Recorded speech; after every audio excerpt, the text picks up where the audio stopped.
One of the things we talked about as part of the Fort Laramie Treaty of 1851 was the federal government having permission to build forts along the Western Trail. Anybody know what the official name of that Western Trail was from the east to the west? The Oregon Trail. Look on your sheet. The Oregon The Bozeman Trail. Now the Oregon Trail was a trail, but the one I'm talking about here, the first westward routes to the west from the east were known as the Bozeman Trail. Now, the Bozeman Trail was a route from Fort Laramie in the Wyoming Territory to Virginia City in the Montana Territory. So that basically went which direction? East. North. Okay? North and south. So Fort Laramie, and if you go to Laramie, Wyoming, when you come in town, you drive right by the old Fort Laramie. And Virginia City, Montana is in central western Montana, kind of by Bozeman area, Virginia City, about the center of Montana, and the southern part. Now, as I mentioned, after the Civil War, the Sioux Indians began to resist the movement of white settlers on the Bozeman Trail. Now, many of these settlers that were on the Bozeman Trail, where were they going in Montana? Why were they going to Montana?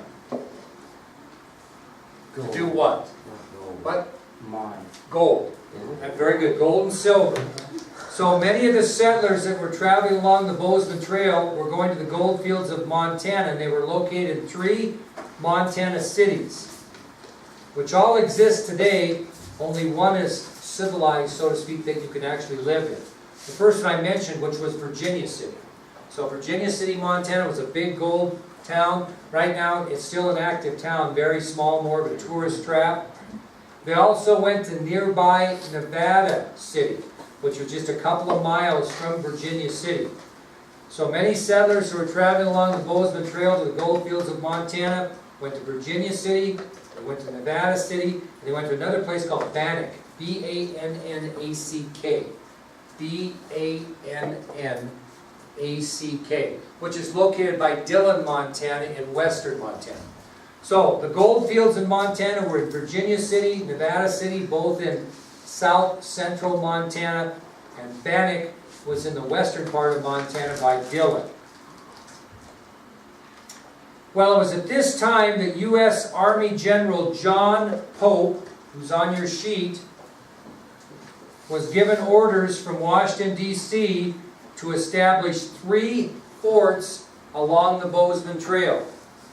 So when these white settlers started moving to the mines, and because of the Fort Laramie Treaty of 1851, U.S. Army General John Pope was given orders from Washington, D.C. to establish 3 forts along the Bozeman Trail. What was the purpose of these forts? Safety. To provide protection to the white settlers that were traveling the route. Because what are they going to have at these forts? Soldiers. Okay? Soldiers. So, U.S. Army General John Pope was given orders from Washington, D.C. to build 3 forts along the Bozeman Trail. Now, I'm going to talk about all 3, the first 2 in brief detail, and then we'll spend some time on the third one. So, the first fort that was built was called Fort Reno.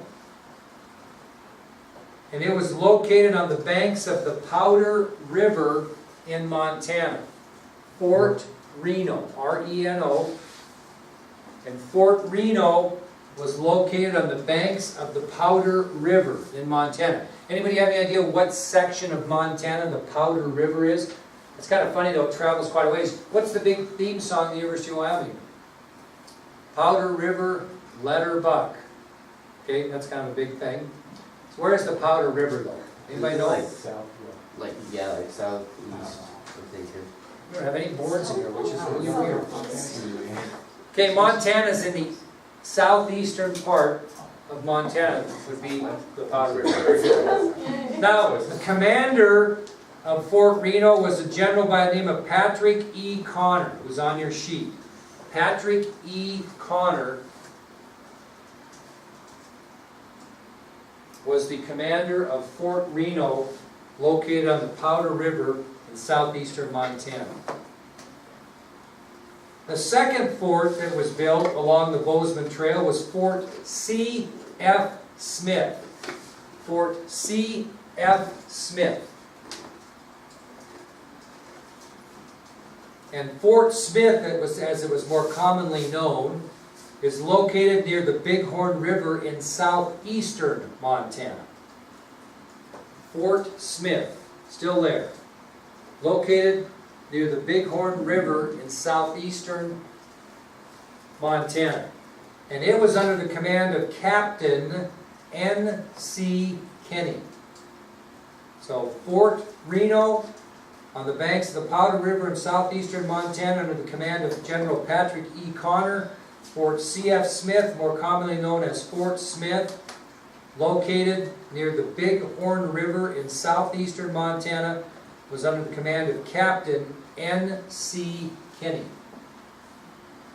And the one that we'll spend some time on is Fort Phil Kearny. And I'll spell that out for you. Fort Phil Kearny. Phil is P-H-I-L, and Kearny is K-E-A-R-N-Y. Fort Phil Kearny. P-H-I-L, then Kearny, K-E-A-R-N-Y.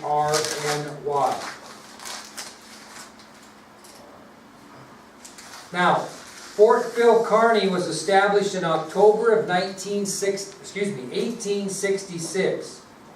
Was established in October of 1866, and it's located along the Big and Little Piney Creeks near Story, Wyoming.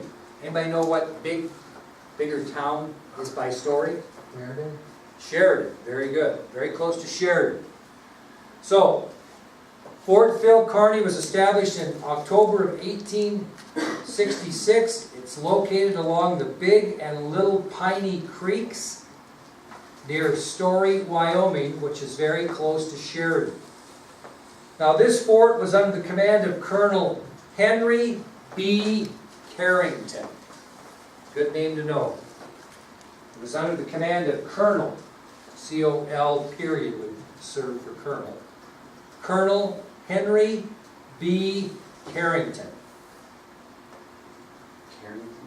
Carrington. It's on your sheet there, isn't it? Oh. Now, what was weird, I don't know if it was weird about these forts, were there only soldiers there?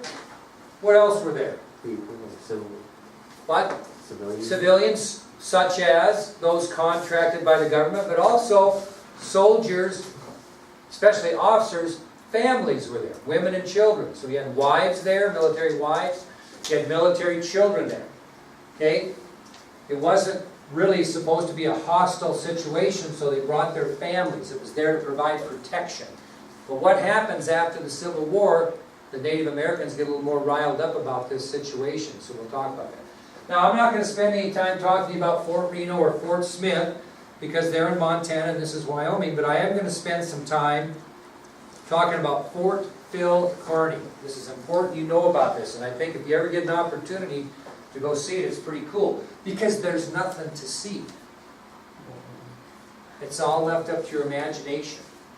Okay? Fort Phil Kearny is an open area. There's no walls, there's no fort. There's an interpretive center, and there's a story. When I tell you the story, then you go to Fort Phil Kearny and you imagine to yourself what it looked like. Now, it has some semblances of what it looked like, but really there's nothing there. It tell you where the officers' quarters were and stuff in a flat area, but there's no fort. It's kind of cool. It sounds kind of stupid, but actually it's kind of cool. Now, the group that inhabited Fort Phil Kearny was the U.S. Army 18th Regiment. Okay, the military personnel that were assigned to Fort Phil Kearny were the United States Army 18th Regiment. U.S. Army 18th Regiment. And again, they were under the command of Colonel Henry B. Carrington. He was the overall commander of Fort Phil Kearny and the 18th Regiment of the U.S. Army. Okay? Now, who do you think was responsible to choose the site for the fort? Where it's going to be built? Who gets to pick that? Carrington does. But he was no expert, so he enlisted the help of a pretty famous scout of the time. Anybody want to guess who that might have been? I didn't put him on there because I wanted you to try to guess. I don't know if you've heard him or not. More of a Montana name. There's actually a town named after him that's between here and Billings. Anybody know this famous scout at Carrington? No, you're too close. What? No, what'd you say? I stopped there and played Keno once in a while. Really? Oh, wait, Jim Bridger. Jim, did you say it? Yeah. Did you say it out loud so I could hear it? Maybe. Don't lose out! Say, Jim Bridger, Mr. Durr! And if you're wrong, I'll say, nice guess, even though it might be pitiful. Okay? I'll never ruin your self-esteem. Scout Jim Bridger, very famous scout, and Colonel Carrington enlisted Jim Bridger's help to try to find a good place for this fort. Now, Carrington found a spot he liked. They traveled all over, and Carrington brought his wife with him, mistake. Anyway, traveling all over this rough country looking for a site. And Carrington finds a site, and he likes it. And Bridger really doesn't like it that much. Bridger thinks that they could find a better area. He wanted to be closer to the Tongue River. You ever heard of Tongue River? Well, he wanted to be closer to the Tongue River, but Carrington stayed with this original spot for two reasons. This is why he should never have brought his wife. Why? Why did he stick with his original spot even though Jim Bridger said, probably need to get closer to the Tongue River? What? His wife told him to. Why? So You're right. His wife told him to for two reasons. That's the reasons I'm looking at. More scenic? She liked the area. Very good. And what else? After traveling and traveling and traveling, she was tired of traveling. So Colonel Carrington accepted the original site even though Jim Bridger thought he should move closer to the Tongue River for two reasons. Because his wife liked the area and she was tired of traveling. Okay? Now, you'll find out about why he should have left her home later. Now, another problem that Fort Phil Kearny's going to have is that Colonel Carrington's officers didn't have a lot of confidence in him. Okay, he's the overall commander, he's got officers, and those officers command troops, right? Well, Carrington's officers weren't that wild upon him. They didn't really, they questioned, they weren't real, they didn't really like him much. Why? What did the Army do in these days? What was their attitude? Kick rear and take names, boy. We're going to kick rear and take names. Carrington was very conservative and never really wanted to engage or attack Native Americans. He was into defense, not offense. Okay? And his officers saw him as soft. Okay? That he was always hesitant to engage the enemy. He didn't feel like you needed to engage the enemy unless it was necessary. So one of the issues at Fort Phil Kearny was the attitude Colonel Carrington's officers had about his command. The officers considered Carrington soft, as he would never engage hostile Indians that were camped nearby. Okay? He never would go engage them.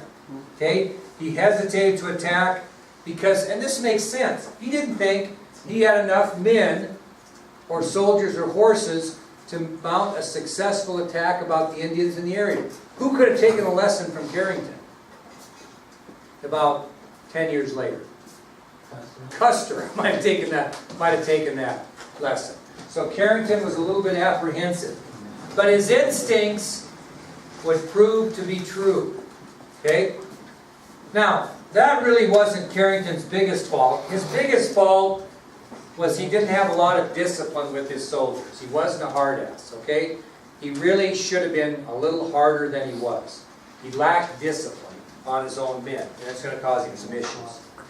Now, it was in late June of 1866 when soldiers and civilians arrived to start building Fort Phil Kearny. Late June of 1866. You got this down there, Fidel? You might need it. Wait, say this one more time. Well, I've said it twice, but I'll say it a third time for you. In late June 1866 is when soldiers and civilians arrived at that area chosen by Carrington to construct the fort. Anybody want to guess how many soldiers were at Fort Phil Kearny approximately? 3,742. 450. Oh. And there were about 150 civilians, which included women and children. So the total population of Fort Phil Kearny at its height was about 600. About 450 soldiers, and the rest were civilians, which consisted of civilians that were contracted, and then women and children and family of the officers. So the population of Fort Phil Kearny was about 600 people, 450 of those soldiers. Now, when you think of the construction of this fort, what did the Sioux, Cheyenne, and Arapaho think of that? Construction of that fort. It disrupted their what? Freedom. Which consisted of what? You had two of the three. It disrupted their way of life. They saw it as an absolute destruction of their way of life. Okay? So right away, the fort's going to be under speculation by the Native Americans. What was the fort built of? Stone. Concrete. Wood. Logs from the nearby forests. Yep, logs. Totally. By logs from surrounding forest land.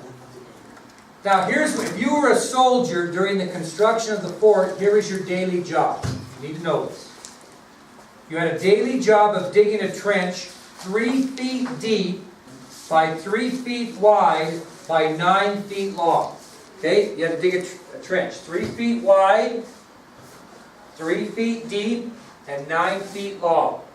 That was your daily job at the early construction of the fort. Each soldier daily had the responsibility of digging a trench 3 feet wide by 3 feet deep by 9 feet long. What were they going to have that trench for? What's that for? Waste. What? Waste. Nope. They're building a fort. What are they going to put in those trenches? Logs. Which way? This way. So it's like you're building a fence, only each log's got to be right next to each other. So you can tell how big it's going to be because each day, 3 feet wide, 3 feet deep, 9 feet long. Each soldier did that. We'll think about how many soldiers they had. Okay? So that was to place the logs in. Okay? Now, where did they go to get the wood for the logs in the nearby forests? Okay, in the nearby hillsides. Now, when they went out, what do you think those poor devils, those poor wagon trains, when they went out to get that wood, what were they facing daily? Indian harassment and attack. So soldiers had to go out with these civilians that were going out to get the wood. So wagon trains were sent daily for wood in the nearby hillsides, usually under assault by hostile warriors, and these trains were constantly being provided support from the soldiers to safely gather the needed logs and bring back the fort. So not only is it a hardship building the fort, now you got to have the hassle of going and getting the wood and cutting it down without getting shot by Indians or attacked. So it's not an easy chore. When did they start building this again, Mr. Moser? Do you remember? What? Did you write that down when they started? June 1866. Very good, thank you. It was completed in October of 1866. Pretty good job. Took them about 4 months, 3-4 months to construct that fort, which is pretty amazing under the distress they were at. Now I'll tell you some features that the fort had. They had a little dedication in October of 1866, but this is, if you can picture this in your mind. This is a cool thing. When I went and saw Fort Phil Kearny, which again there's nothing to see, but you think of these characteristics I'm giving you, and then when you go out to see Fort Phil Kearny, you can imagine yourself what it looked like. It's kind of cool. So, here's the following features. The fort covered 17 acres. That's a pretty good sized fort. 17 acres of land. Fort covered 17 acres. The wall was 8 feet high.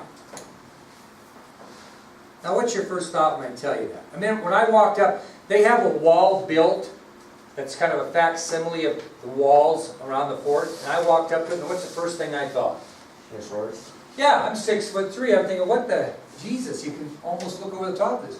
What's the difference between soldiers today and soldiers in 1866? They're small. Lot shorter. No, lot shorter. The average height of a military soldier in the 1860s was, you were tall if you were 5'10". Tall. Yeah, yeah. So, that was plenty high for them. But when I first walked up to that, I thought, boy, this isn't going to protect you from much. Okay, in that fort, over 4,000 logs were used. Over 4,000 logs were used in that fort. And what do you think was right in the middle of the grounds of the fort? They got it built on 70 acres. What's Fire. right in the middle? What? Campfire. No? They made the captain. What? A barrack. Oh, what'd you say? Flagpole? Flagpole. God, James, when you get in history, you should be getting an A in history. You're a bright man. Yeah, I get like, Well, we're gonna- Anyway, he's a bright man. So there was a 100-foot flagpole right in the middle of the grounds. Okay? Not only did that fort consist of 4,000 logs, 17 acres, 8-foot high walls, a 100-foot flagpole in the middle, it also had 2 steam-powered sawmills that cut lumber into boards. For what? Houses. Houses and furniture. Very good. Yep. So it had its own sawmill in there. It actually had 2 steam-powered sawmills inside the fort that they would go get logs and cut that into lumber, into boards, and they'd make furniture and build homes and barracks. Now, on overlooking Fort Phil Kearny was a ridge, top of a ridge, and there was a certain spot at the height, and that was referred to as Pilot's Knob. That was the very top lookout that they would go up and be able to scout the area around the fort. And again, it was the very highest point of a ridge right next to the fort. So, on top of a ridge overlooking Fort Phil Kearny was a spot referred to as Pilot's Knob. And it was basically a lookout that provided a good view of approaching wagon trains, and more importantly, the location of any hostile Indian warriors. Because this fort was safe passage. So, if settlers were coming west and needed a place to stay in that area, they would come in and stay at the fort. Okay, so they were always looking to see who was around the fort. And Pilot's Knob was the place they sent people to look. Okay? Now let's talk a little bit more, and then we'll be done here. Food conditions for the soldiers were very poor at Fort Phil Kearny. Officers, however, lived a more satisfying lifestyle. So there was a huge differentiation between how an officer lived and was fed and was treated, and how an enlisted soldier was. I'll give you some examples. The typical eating for the enlisted man was hardtack. That was the number one thing they ate. Anybody know what hardtack is? Just like it sounds, hardtack. It's just like crackers. It's like if you took a bunch of saltine crackers and stacked them up about 5 high and pressed them together, got them wet and let them dry, that's basically what hardtack was. It was just basically that. Okay? What, they also had access to coffee. They also had access to brown sugar on occasion. Had access to lard.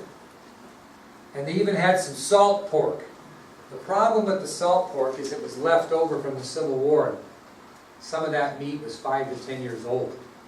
So you can tell that they really didn't eat that well. Hardtack, coffee, blue brown sugar, lard, salt pork that was kind of old. Yeah, not real good. Now, what if you don't eat right, what vitamin do you really start lacking? Vitamin C. And what happens if you don't have enough vitamin C? What do you get? Dizzy. You get scurvy. You ever heard of scurvy? It's when your tummy's like loosen up.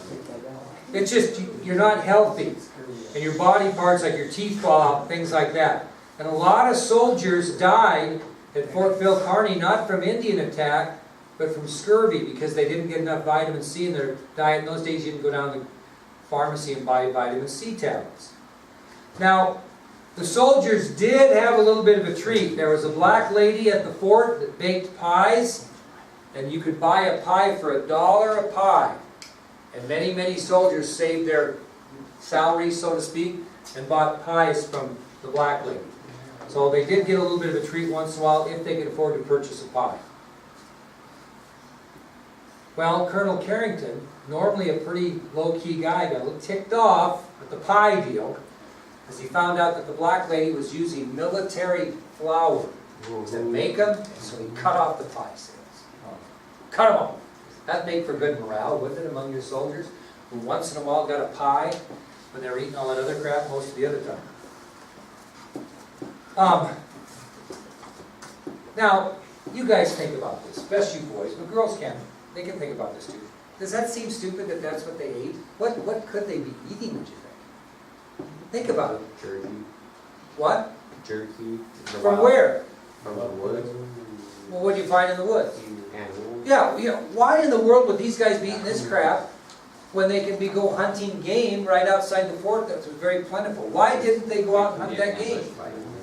Colonel Carrington would not let soldiers leave the fort because he felt it was a great danger to hunt outside the walls, which it probably was. But I bet some of them would have maybe risked that. Because to be honest with you, in Carrington's defense, if you wandered from Fort Phil Kearny without orders, the chances of you coming back were not real good. Okay? Because they were just waiting for you. So they didn't send out many hunting parties, which still seems a little odd to me that they wouldn't do that, but they did. Now, you talk about those dollar pies. What do you think an enlisted man was paid a month? You know, think about how much you can make a month. I make about, I have to think this over. I make quite a bit of money. I make like How much you make a month? like 800. Yeah, they make $13 a month. That was their salary. $13 a month. So if they bought a pie, that was the 1/13 of their salary for the month. So they were paid $13 a month. They lived in a barracks with a dirt floor that had one stove in it. And there were average about 60 soldiers to a barrack. Okay, now, for you guys in the 2014, don't take this the wrong way because they see where it's going. 60 guys to a barrack, dirt floor, one stove. They got so cold in the winter, what do you think the guys had to do to keep warm? Cuddled, slept together. They really did, because it was that cold. They had to huddle up because it was that cold. Now, the officers on the other side, they stayed at the fort and they had nice homes with the best meals available.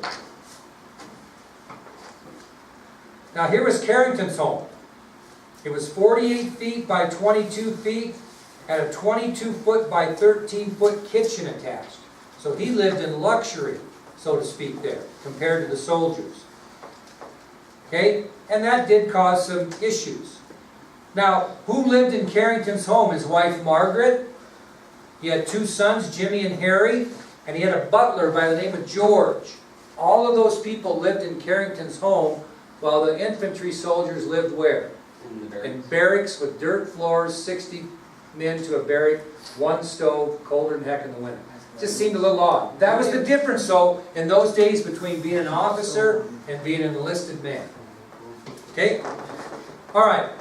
Tomorrow, we'll talk about the Indian issue at Fort Phil Kearny, and we'll tell you about a sad event there at the end of Fort Phil Kearny tomorrow. You guys that are in Mr. McGee's class, he's going to want you to go back and do some writing. You guys that are in Mr. Vickers' class, I want you to hang tight here a minute. I'm going to ask you a few questions, and then if I'm satisfied you were paying attention, I'm going to let you go home. So we'll see how well we can, okay? Stephen, do you want to push the pause button there and take that back, unplug it? press. Oh, take it back to Mr. McGee, please.